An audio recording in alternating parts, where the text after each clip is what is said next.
गुजर गया जो जमाना उसे भुलाया नहीं जाता। हर कब्र में मुर्दा सोया पाया नहीं जाता। कुछ राज दफन होते हैं मिट्टी की परतों के नीचे, पर हर राज मिट्टी में दबाया नहीं जाता। नमस्कार, आपका स्वागत है आपके अपने यूट्यूब चैनल देश का सीन में। आप सुन रहे हैं नाइट रेडियो श्रृंखला 3, आपके दोस्त और होस्ट शिव की आवाज में। आज की कहानी किसी इमेजिनेशन के ऊपर नहीं है, ये उस शहर की दास्तां है जो आज जगमगाती लाइट्स और MNC के लिए जाना जाता है, गुड़गांव यानी गुरुग्राम। लेकिन इस चमक के पीछे एक ऐसा अंधेरा है जिसे सुनकर आपका कलेजा कांप जाएगा। आज हम बात करेंगे रोज की, एक ऐसी लड़की जिसने मरने के 8 साल बाद तक नौकरी की। जल्दी से हमारे चैनल को सब्सक्राइब करें, लाइक करें, शेयर करें, कमेंट करें और हेडफोन लगाकर खो जाएं इस कहानी में, क्योंकि आज की कहानी आपको डरा सकती है। बात शुरू होती है 80 के दशक से।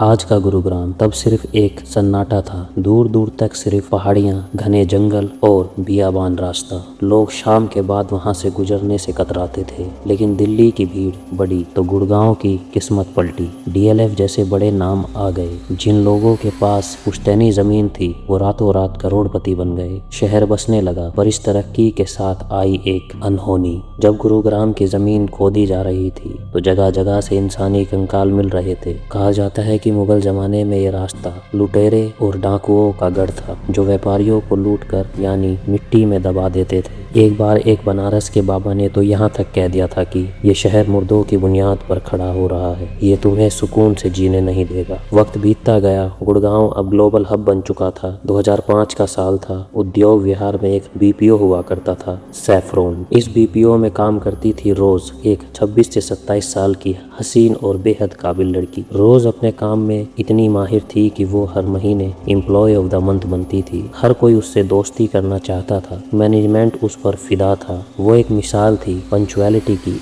हार्ड वर्किंग की और हमेशा मुस्कुराने वाली प्यारी सी लड़की। पर उस मुस्कुराहट के पीछे एक ऐसा सच छुपा था जो साइंस और कानून दोनों के परे था। एक दिन रोज अपनी डेस्क पर बैठी थी। अचानक से एक कॉल आई। कॉल सेंटर में कॉल आना आम बात है, पर यह कॉल आम नहीं थी। रोज उस कॉल पर लगभग 1 घंटे तक बात करती रही। उसकी टीम लीडर ने नोटिस किया कि रोज का रंग उड़ रहा था। वो कभी गुस्से में दिखती तो कभी बेहद परेशान। कॉल खत्म होते ही रोज ने किसी से कुछ नहीं कहा, अपना बैग उठाया और ऑफिस से निकल गई। अगला दिन आया, रोज ऑफिस नहीं आई। दूसरे दिन रोज का फोन स्विच ऑफ था। तीसरे और चौथे दिन बीत गया। जो लड़की 1 मिनट लेट नहीं होती थी वो 4 दिन से लापता थी। जब टीम लीडर ने उस कॉल की डिटेल चेक करी तो उसके होश उड़ गए। सिस्टम दिखा रहा था कि उस वक्त कोई कॉल आया ही नहीं था। रोज 1 घंटे तक एक ऐसे फोन पर बात कर रही थी जो टेक्निकली कनेक्ट ही नहीं था। परेशान होकर ऑफिस वालों ने उस ड्राइवर को बुलाया जो रोज को हर दिन ड्रॉप करता था। ड्राइवर को उसके गुड़गांव वाले एड्रेस पर भेजा गया।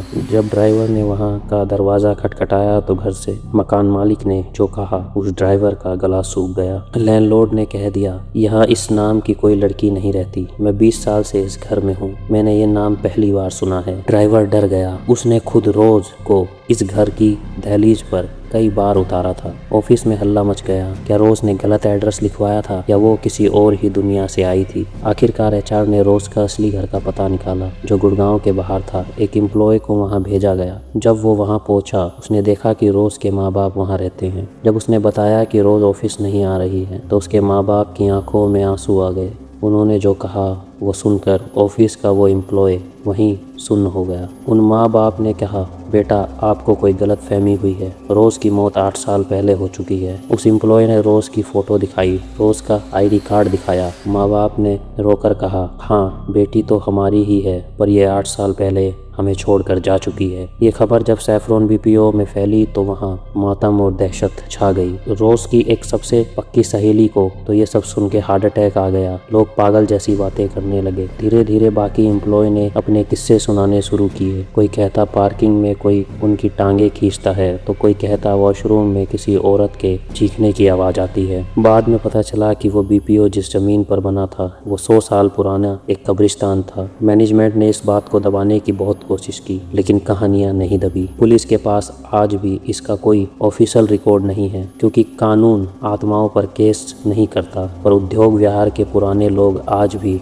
बताते हैं कि वो रोज ही थी जो शायद अपनी मौत को कबूल नहीं कर पाई और अपनी अधूरी नौकरी पूरी करने आई थी। दोस्तों, आज गुड़गांव कितना ही आगे निकल गया हो, पर रोज का क्या ये राज आज भी वहाँ की हवाओं में कहीं ना कहीं जिंदा है। क्या पता आज भी किसी कॉल सेंटर में कोई ऐसी कॉल उठा रहा हो जिसकी दूसरी तरफ से कोई इंसान ही ना हो। आपको क्या लगता है, क्या ये सिर्फ एक अफवाह थी या फिर एक कड़वा सच? कमेंट में ज़रूर बताएं। अगली बार फिर मिलेंगे एक नए राज, एक नई दास्तां के साथ। तब तक के लिए अपना ख्याल रखिए और देखते रहिए देश का सीन। मैं था आपका होस्ट शिव, आप सुन रहे थे नाइट रेडियो। धन्यवाद।